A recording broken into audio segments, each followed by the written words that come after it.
Escute a palavra de Deus com o pastor Heraldo Gueiros. O texto que eu quero compartilhar com você, ele segue no mesmo alinhamento daquilo que já compartilhamos hoje pela manhã. Primeiro livro da Bíblia, Gênesis, capítulo 4. Gênesis, capítulo 4, uma narrativa muito interessante. Talvez um personagem que você pouco ouve falar, mas que tem uma participação muito importante na Bíblia e nos traz lições preciosas sobre como Deus nos trata e o que nós não devemos fazer. Gênesis capítulo 4,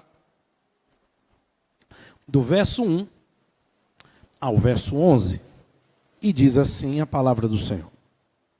Adão teve relações com Eva, sua mulher, e ela engravidou e deu à luz a Caim.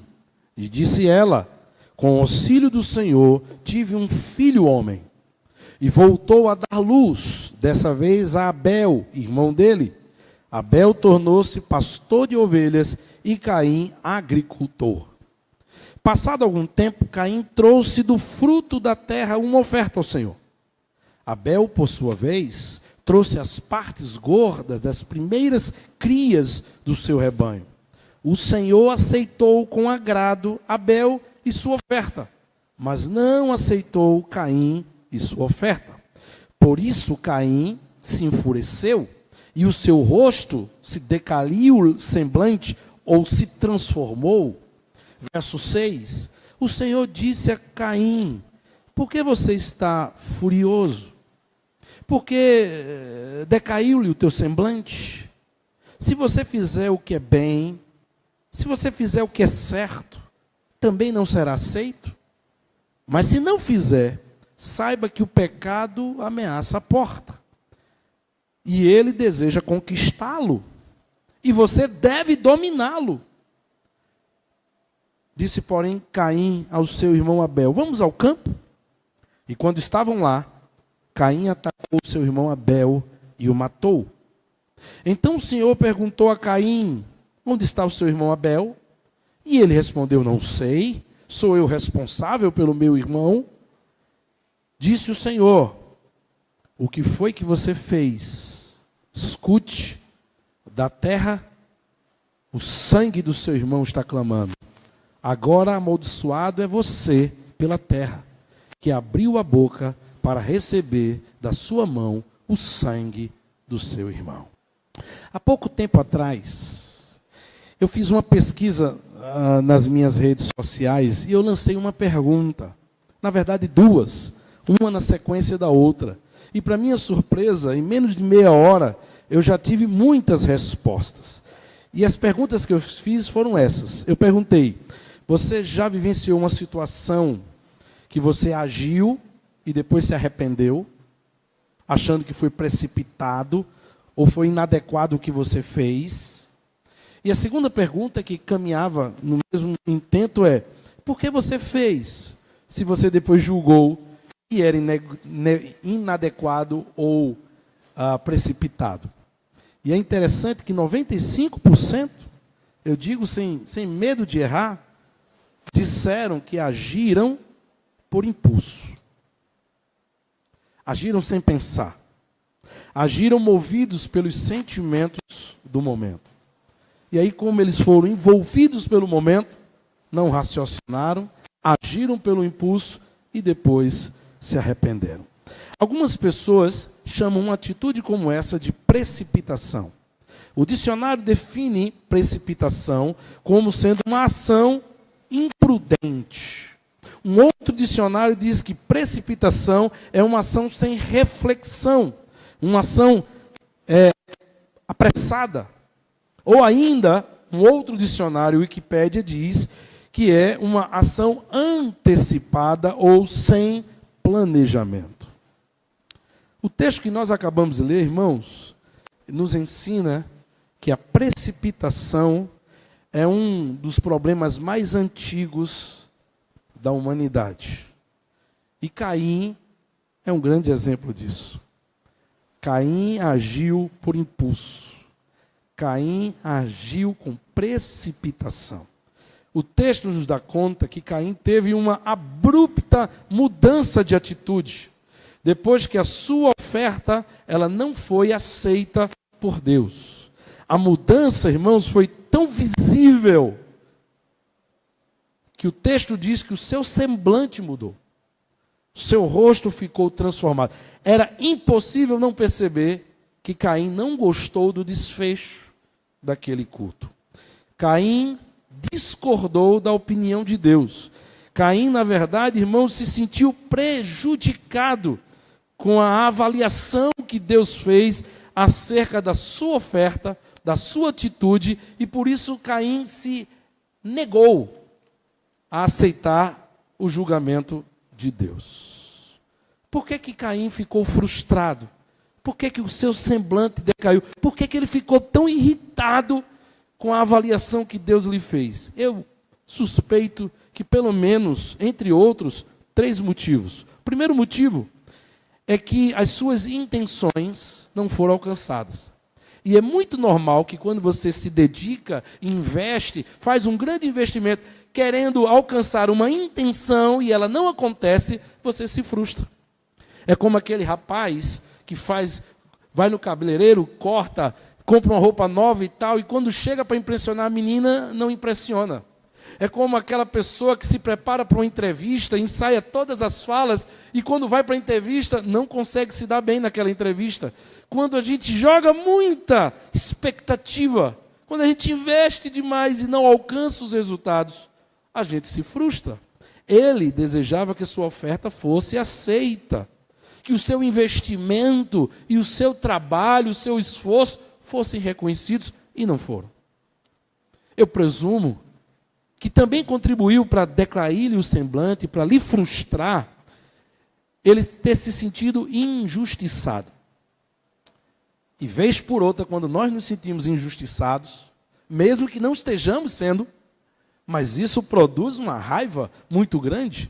O texto nos dá a impressão, se você seguir aqui a forma narrativa da história, o texto nos dá a impressão que Caim chegou primeiro. E Caim, chegando primeiro, apresentou a sua oferta, porque ele é citado no verso 3. Então ele vai e apresenta a sua oferta. Abel aparece depois. Abel apresenta a sua oferta já no verso 4. Só que na hora de Deus avaliar, Deus avaliou primeiro Abel. E avaliou Abel com aprovação, com reconhecimento. E depois é que avaliou Caim com a sua reprovação. E eu imagino na cabeça, talvez, de Caim, diz, poxa, eu cheguei primeiro, eu fiz primeiro, e aí ele é reconhecido primeiro e eu não. Injustiçado. Como o sentimento de injustiça, ainda que só na nossa cabeça, ainda que um sentimento profundamente equivocado, ainda que outras pessoas olhando a mesma cena digam, não, qual é a injustiça? Não, foi injusta. Como? Não foi.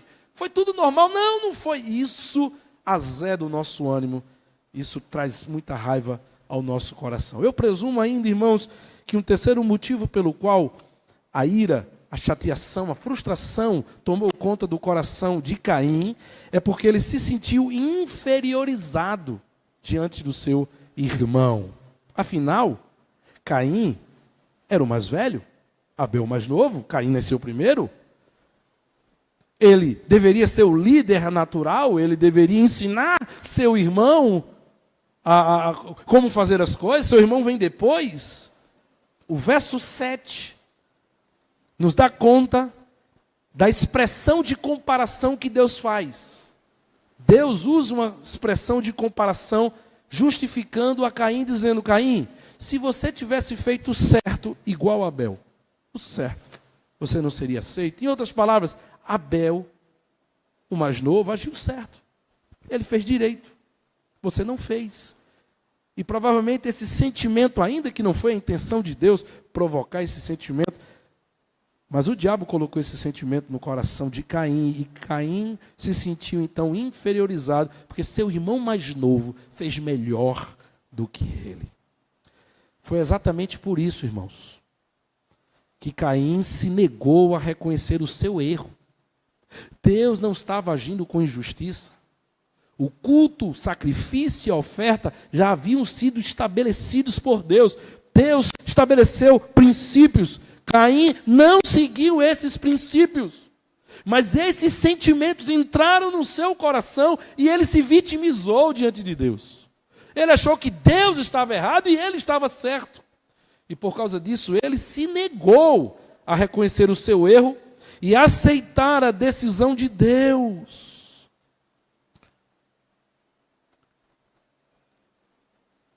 A destruição da nossa vida começa quando nós começamos a discordar de Deus. Nunca espere um desenrolar, um desenvolvimento de uma história. Nunca espere que seus planos deem certo quando você duvidar ou discordar dos princípios de Deus.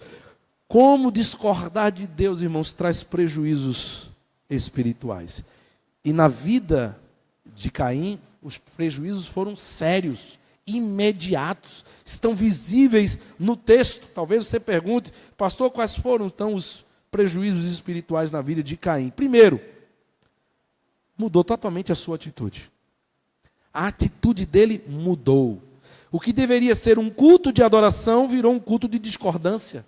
Aquilo que deveria ser recheado de gratidão virou revolta. Aquilo que deveria ser feito com amor virou raiva.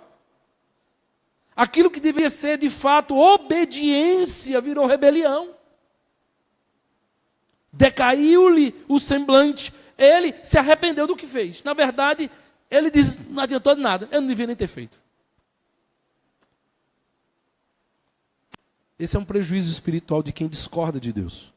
Esse é um prejuízo espiritual de quem age precipitadamente sem ouvir a voz de Deus.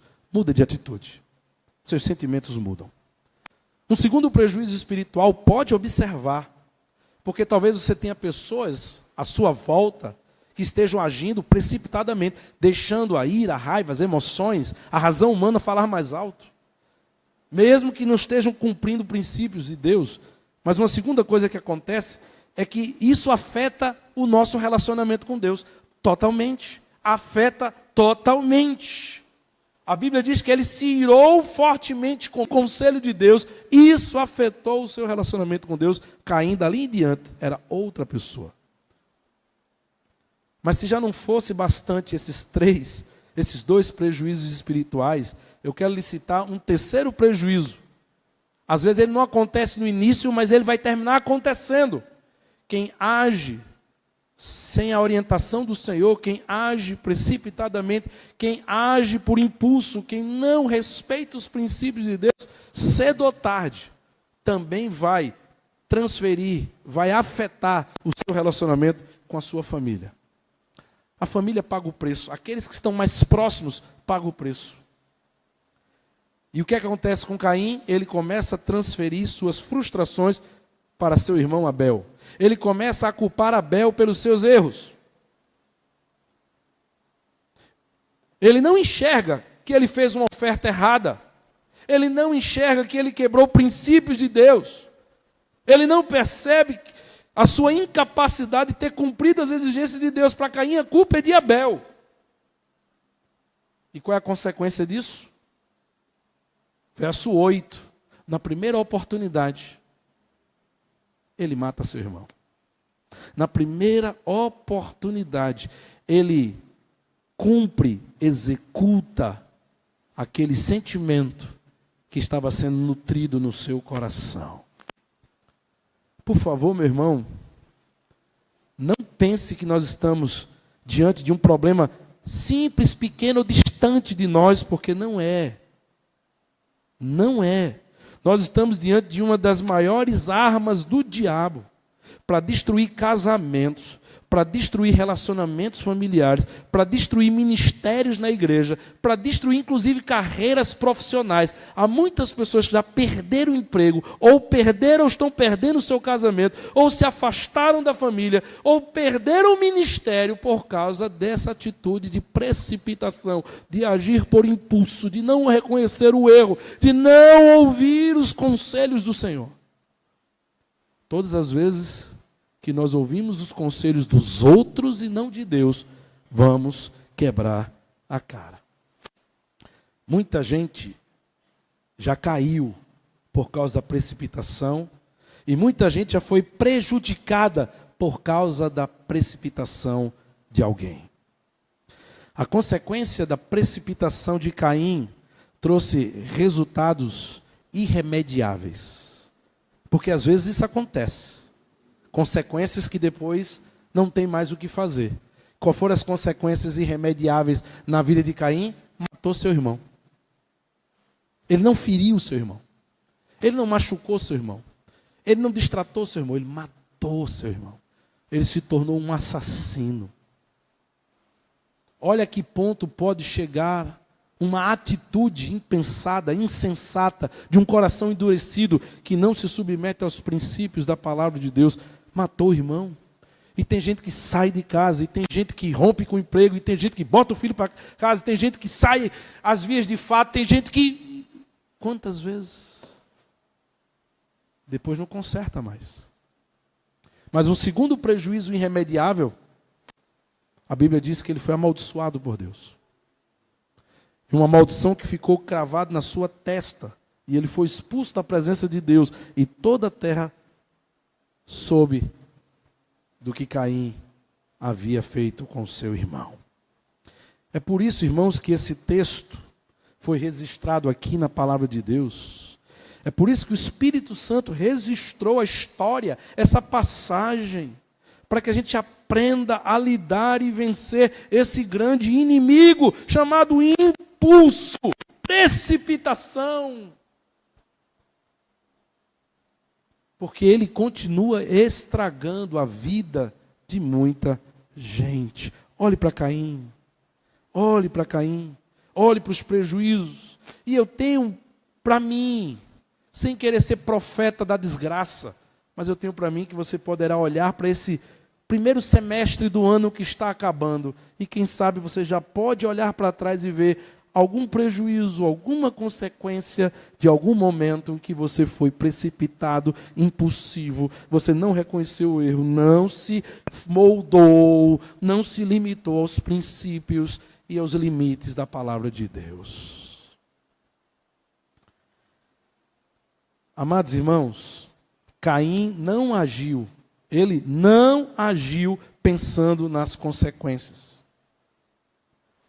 Ele simplesmente agiu, explodiu de ira contra o seu irmão. E uma outra coisa que o texto deixa claro é que Caim, ao fazer isso, ele também não se arrepende do que ele fez. Caim agiu, irmão, se achando no direito de fazer justiça com suas próprias mãos. Achando que ele tinha como resolver, e a forma como ele ia resolver era a forma correta. Caim agiu deliberadamente contra os princípios e as determinações de Deus. E é assim que muita gente tem agido dentro de casa. É assim que muita gente tem agido dentro do trabalho. É assim que muita gente tem agido dentro da igreja. É assim que muita gente tem agido em muitos lugares por aí. Agindo por impulso e depois deixando para lá. Faz o estrago, faz a bagunça, deixa para lá. Agindo e fazendo de conta de que nada aconteceu. Agindo e depois não tentando consertar o que fez. Agindo, só agindo. Isso precisa parar, irmãos. Caim está registrado aqui para ensinar que isso é perigoso demais, é destrutivo, isso não pode continuar sobre as nossas vidas. Mas o texto também, irmãos, nos diz que aquilo que ninguém viu, aquilo que ninguém percebeu, Deus percebeu. Escute essa particularidade. Eu me encanto com essa parte do texto, porque aquilo que ninguém imaginava que podia acontecer, Deus sabia que iria acontecer. Olha que o texto nos mostra esse Deus amoroso, esse Deus cuidadoso, que apesar de você mesmo, apesar das suas decisões, esse Deus é o Deus que tenta nos preservar. Esse Deus é o Deus que não desiste de nós. Esse Deus é o Deus que tenta abrir os nossos olhos. Esse Deus é o Deus que vem ao nosso encontro. A Bíblia diz que Deus foi ao encontro de Caim. E Deus veio para dar a Caim uma oportunidade de se libertar desses sentimentos, dessa atitude. Deus veio ajudar Caim, irmãos, a fechar a porta do inimigo na sua vida. E Deus sempre faz isso. Mesmo nas atitudes que você já tomou, Deus tentou frear você. Deus tentou avisar você. E provavelmente Deus está tentando fazer isso, quem sabe, para alguma atitude hoje. Mas é preciso que você entenda que a vida é dinâmica, a vida segue, o curso, temos mais um semestre pela frente. Mas Deus nunca deixa de nos alertar por amor, por graça e misericórdia. Ele vem ao nosso encontro, Ele levanta alguém, Ele faz com que alguém possa dizer, ei, abre o olho. Cabe a nós, irmãos, perceber o agir preventivo de Deus, o agir misericordioso de Deus. E Deus fez isso com Caim, o texto está aqui no verso 7. Deus veio a Caim e lhe deu 3 avisos importantes. E eu quero terminar essa mensagem compartilhando com você esses 3 avisos importantes que Deus deu a Caim. Primeiro aviso, verso 7. Olha o que é que diz no verso 7. Se você fizer o bem, não será aceito. Mas se você não fizer, saiba que o pecado ameaça a porta. E ele dominará você, mas cabe a você dominá-lo. O que é que Deus está ensinando a Caim? Deus está dizendo a Caim, Caim, só existe aceitação para quem faz o que é certo. Só existe a bênção de Deus, a aprovação de Deus, a parceria com Deus sobre quem faz o que é certo. Caim trouxe, irmãos, aparentemente uma oferta igual à de Abel. Não, era igual só de aparência. Porque a oferta de Caim era inferior em qualidade. A narrativa diz que Caim não trouxe as primícias da sua plantação. A Bíblia diz que ele trouxe uma oferta. Está aí, verso 4. Mas a Bíblia enfatiza que Abel trouxe das primícias da sua criação. Parecem iguais, mas não são. Porque a oferta de Abel estava dentro do princípio estabelecido por Deus. E a de Caim era só uma boa intenção, mas não estava dentro do princípio. Você sempre será honrado se agir certo. É uma promessa de Deus. Quem crê diz amém. Você sempre será honrado e abençoado quando você fizer o que é certo. Mas você jamais será abençoado quando você fingir agir certo.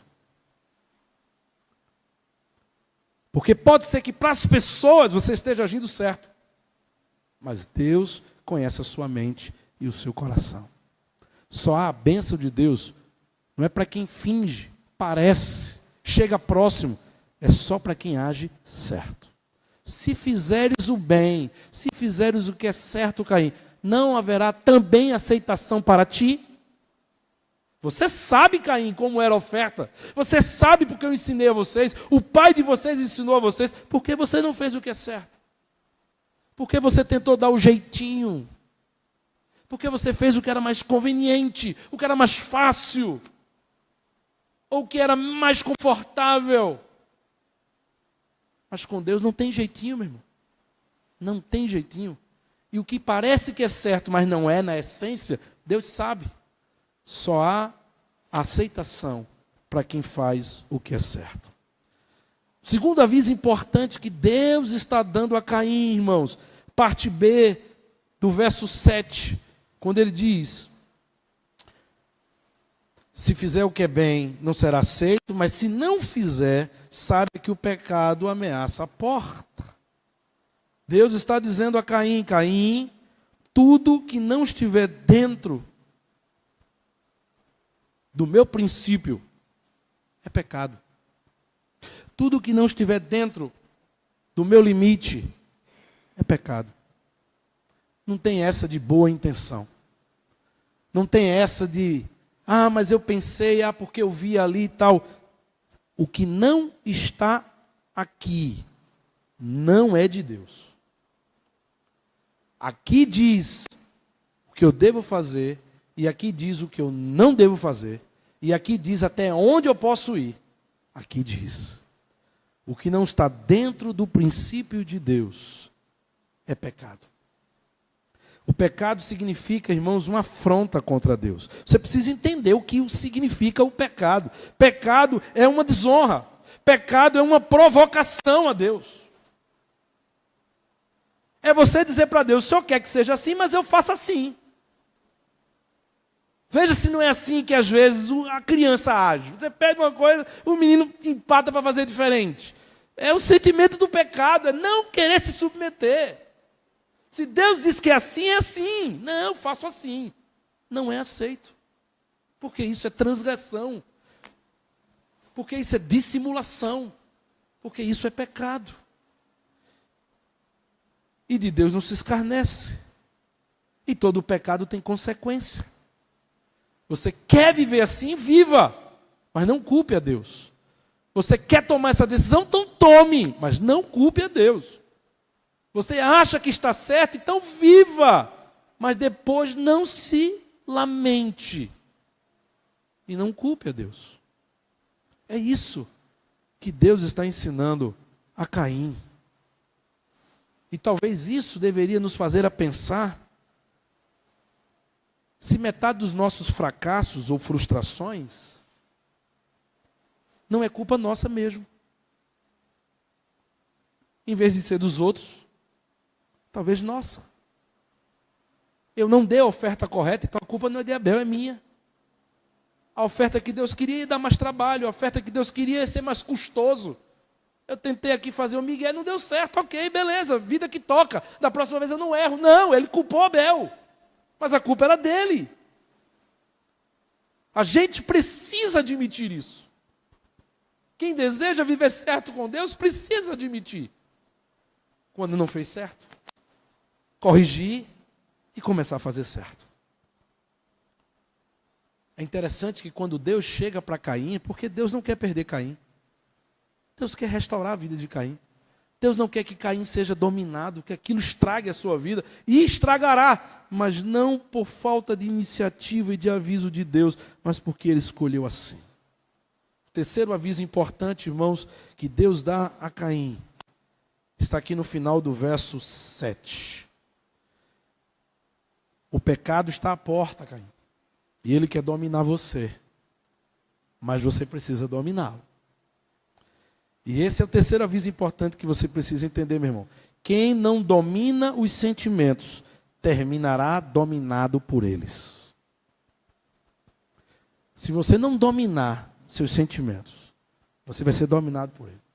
Se você permitir que entre na sua cabeça, não vou mais, não acho importante, não vou fazer mais, não gosto mais, não quero mais relacionamento, daqui a pouco é assim que você fará, descartando tudo que está à sua frente. Você vai descartar família, casamento, parentes, igreja, irmãos, liderança.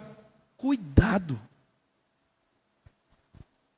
Porque o diabo favorece que o sentimento venha, mas cumpre a você dominá-lo. Se você não domina o sentimento, ele domina você. Quem começa a ficar pensando e namorando com o pecado, no primeiro vacilo, vai pecar. É impressionante como a maioria dos adultérios aconteceram por acaso. É verdade, o fato aconteceu por acaso, mas o pensamento já vinha sendo alimentado. O problema é esse. Um roubo, às vezes, não acontece porque foi um vacilo, e pegou o que não devia pegar. Mas o pensamento já estava na cabeça, porque aquilo que você não controla, aquilo que você não expulsa da sua mente, dominará você. A raiva de Caim dominou ele. Ele esqueceu que era seu irmão.